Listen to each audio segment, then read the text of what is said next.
ছাত্ৰ-ছাত্ৰীসকল মই এতিয়া তোমালোকক অনুশীলনী 1.1 নাম্বাৰ 1 অংকটো মই কৰি দিম। ইয়াত দিয়া আছে ইউক্লিডৰ কলন বিধি ব্যৱহাৰ কৰি গসাউ উলিওৱা। নাম্বাৰ 2 দিয়া আছে 196 আৰু 38220।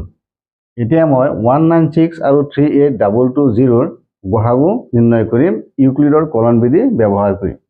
আমি জানো যে ইউক্লিডৰ কলন বিধিটো হ'ল a equal to b q plus r য'ত r greater than or equal than 0 আৰু less than b অৰ্থাৎ r ৰ মানটো ভাজকতকৈ সৰু হ'ব লাগিব। ইয়াত প্ৰথমতে আমি নিৰ্ণয় কৰিম কোনটো সংখ্যা ডাঙৰ আৰু কোনটো সংখ্যা সৰু। ইয়াত 38220 is greater than 196 অৰ্থাৎ 196 সংখ্যাটো 38220তকৈ সৰু। গতিকে 196 দি পেলাই মই এই সংখ্যাটো হৰণ কৰিম। এতিয়া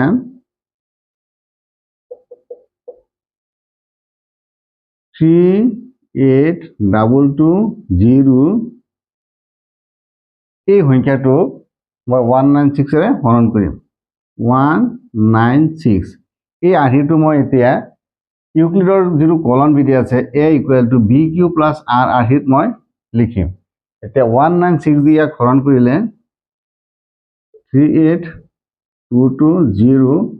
যদি মই 196 দি মই হৰণ কৰোঁ তেতিয়াহ'লে 196 382 এবাৰ যাব 196 ইয়াত 26 নাযায় গতিকে ইয়াৰ পৰা 1 ধাৰ ল'লোঁ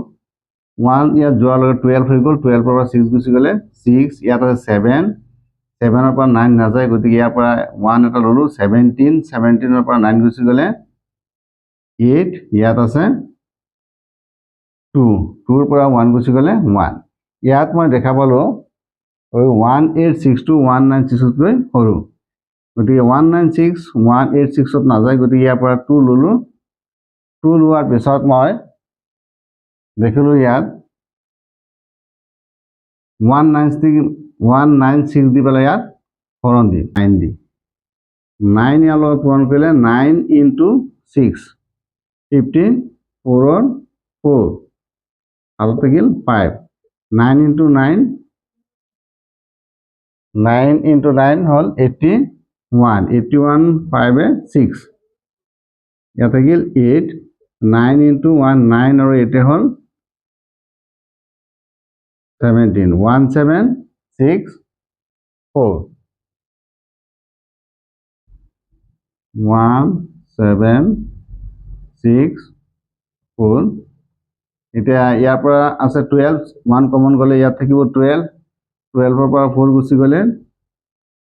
8 ইয়াত আছে 5 ইয়াৰ পৰা যদি 1 আহে 15 15 পৰা 6 গুচি গ'লে 9 ইয়াত আছে 7 7 নাযায় 1 পৰা 1 গ'লে 0 ইয়াৰ অৰ্থাৎ এইখিনি 0 ওলাব ইয়াত নামি আহিল 0 যেহেতু 196 98তকৈ বহুত ডাঙৰ গতিকে ইয়াত 0 এটা দিব লাগিব 0 দিয়াৰ পিছত মই 196ক এতিয়া মই আকৌ 5 ৰে পূৰণ কৰিম 196 980 5 বাৰ যাব 5 দি 196ক পূৰণ কৰিলে 13 ইয়াত 0 হাতত থাকিল 3 5 into 9 45 আৰু 3 হ'ল 45 আৰু 3 হ'ল 48 48ৰ 8 হাতত থাকিল 4 5 into 1 5 4 9 98 980 আৰু বাকি নাই অৰ্থাৎ 196 38220 195ত যাব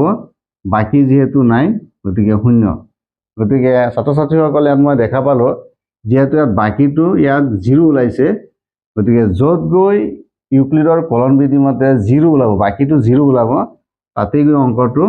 শেষ হ'ব অৰ্থাৎ ইয়াত গহাগুখিনি ওলাই আহিব অৰ্থাৎ ইয়াত যিটো সৰু ভাজক অৰ্থাৎ 196 যিটো আছে এইটোই হ'ব সৰু ভাজক আৰু 196টোৱে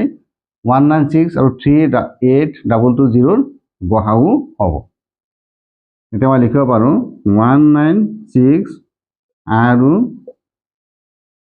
38220 গহাগু ইকুৱেল টু 196 এতিয়া ছাত্ৰ ছাত্ৰীসকল মই অনুশীলনী 1.1ৰ 1 নম্বৰৰ 3 যিটো অংক দিয়া আছে 8, 6, 7 আৰু 255ৰ গহাগু নিৰ্ণয় কৰিম ইয়াত প্ৰথমতে মই বিবেচনা কৰিম ইয়াত কোনটো সংখ্যা ডাঙৰ আৰু কোনটো সংখ্যা সৰু ইয়াত 8, 6, 7 is greater than 255 অৰ্থাৎ 255টো সৰু আৰু 8, 6, 7টো ডাঙৰ গতিকে ইয়াত সদায় আমি ভাজ্য হ'ল 8, 6, 7 আৰু 255টো হ'ব ভাজক গতিকে এইটো যদি আমি a equal to B Q plus R এইটো আৰ্হিত মই লিখিবলৈ যাওঁ অৰ্থাৎ ইউক্লিডৰ যিটো কলন বিধি আছে এইটো লিখিবলৈ যাওঁ তেতিয়াহ'লে 8, 6, 7 7ক 255ৰে হৰণ কৰিম 255 হ'ল ভাজক অৰ্থাৎ ইয়াত বি এই ভাজকটো এই ভাজ্য যিটো আছে 8, 6, 7ত কেইবাৰ যাব মই ইয়াত হৰণ দি চাম 8, 6, 7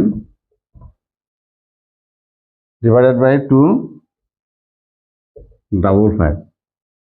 গতিকে 255টো ইয়াত 3 বাৰ যাব 5 into 3 15 और 5 हाथ থাকিল 1 5 into 3 15 और 1 6 हाथ থাকিল 1 3 into 2 6 6 মানে 7 7 और পৰা 5 গুছি গলে 2 6 और পৰা 6 গুছি গলে 0 8 और পৰা 7 গুছি গলে 1 10 এতিয়া 255 8 6 7 অৰ্থাৎ 3 বাৰ যাব অৰ্থাৎ বাকফলে 3 ওলাইছে আৰু বাকি হল 102 বাকি হল 102 এতিয়া মই সেকেন্ড স্টেপত মই লিখিম 255 অৰ্থাৎ এতিয়া মই ভাজ্য হিচাপে 255ক ধৰিম আৰু 102 ভাজক হিচাপে ধৰিম এতিয়া 102 দি পেলাই 255ক হৰণ কৰিম 102 হৰণ 255 ইয়াত যাব দুবাৰ 2 into 2 4 202 দুবাৰ গলে 402 15 51 into 2 plus 51 এতিয়া মই 102 ভাজ্য হিচাপে ধৰি 51 দি হৰণ দিম এতিয়া 51 102 কেইবাৰ যাব 51 দি 102 হৰণ দিলে দুবাৰ যাব 2 into 2 2 into 5 10 বাকি 9 এতিয়া মই দেখা পালো ইয়াত যিটো বাক হে বা বাকি যিটো আছে এটো 0 ওলাইছে গতিকে আমাৰ ইউক্লিডৰ কলন বিধি মতে অংকটো আমাৰ এইখিনিতে হে হৈ গল এইটো শাৰীত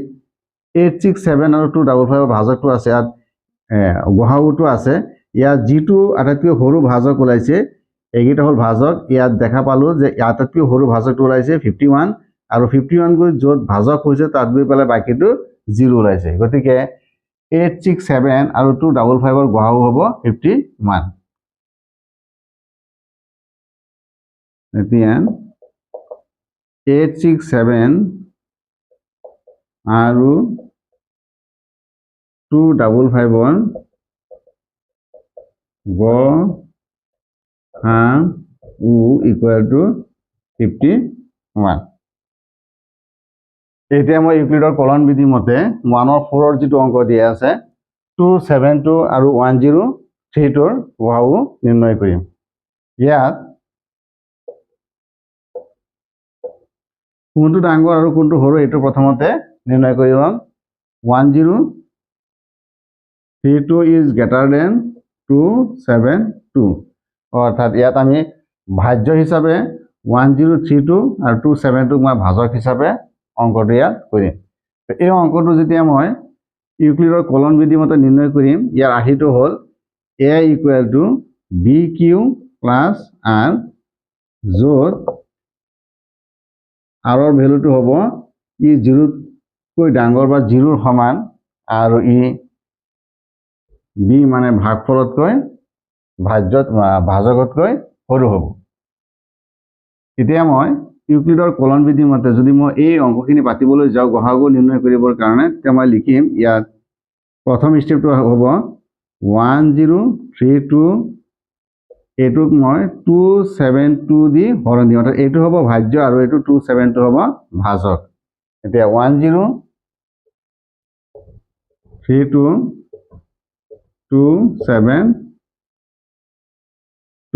272 দি হৰণ দিম এতিয়া 272 10 ইয়াত আছে তিনিটা সংখ্যা ইয়াত আছে তিনিটা সংখ্যা 103 নাযায় গতিকে মই ইয়াত চাৰিটা সংখ্যা ধৰিব লাগিব গতিকে চাৰিটা সংখ্যা ধৰিলে যদি মই ইয়াত 5 দি দিওঁ 0 5 × 35 বেছি হৈ যাব গতিকে 3 দি দিম 3 × 2 6 3 × 2 6 3 × 7 21 21ৰ 1 হাতত থাকিল 2 3 × 2 × 6 × 8 816 ইয়াত পালোঁ নাইবাতো যদি মই 4 দি দিওঁ তেতিয়াহ'লে 272 × 4 8 8 হ'ব 81088 গতিকে বেছি হৈ যাব বা এই সংখ্যাটো ডাঙৰ হৈ যাব গতিকে মই প্ৰথমতে 3 দি দিম 3 দি দিলে 816 ইয়াত বাকী থাকিব ইয়াত 3ৰ পৰা যদি 1 2লৈ যায় গতিকে 12 12ৰ পৰা 6 গুচি গ'লে 6 ইয়াত আছে 2 2ৰ পৰা 1 গুচি গ'লে 1 ইয়াত আছে 10 10ৰ পৰা 8 গুচি গ'লে 2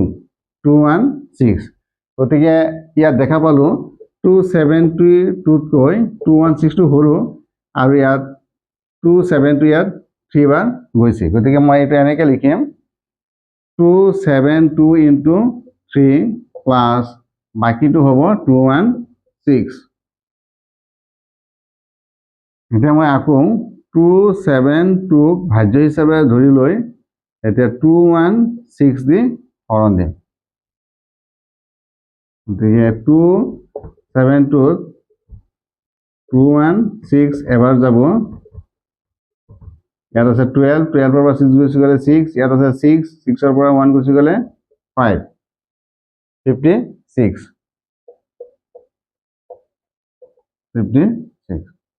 এতিয়া মই 216ক ভাজ্য হিচাপে ধৰিম আৰু 56 দি হৰণ দিম এতিয়া 216 6ৰ 56 দি হৰণ দিলে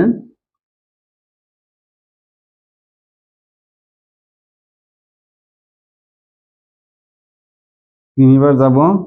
3 6 × 18 18ৰ 8 7 হ'ল 1 3 × 5 15 মানে 16 16ৰ পৰা 8 16ৰ পৰা 8 গুচি গ'লে 8 আৰু ইয়াত আছে 0 1 10 10ৰ পৰা 6 গুচি গ'লে 4 48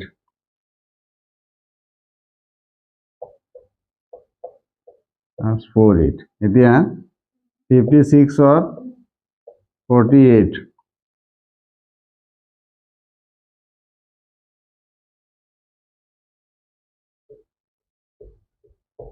এবাৰ যাব 16ৰ পৰা 8 গুচি গ'লে 8 বাকী থাকিব 8 এতিয়া 48ত 8 6 বাৰ যাব, ইয়াত বাকী থাকিব 0। যেহেতু আমি ভাগফল 0 পালোঁ আৰু এই গোটেইখিনিৰ ভিতৰত আটাইতকৈ সৰু ভাজকটো হ'ব 8, গতিকে 272 আৰু 103টোৰ গড় হ'ব 8।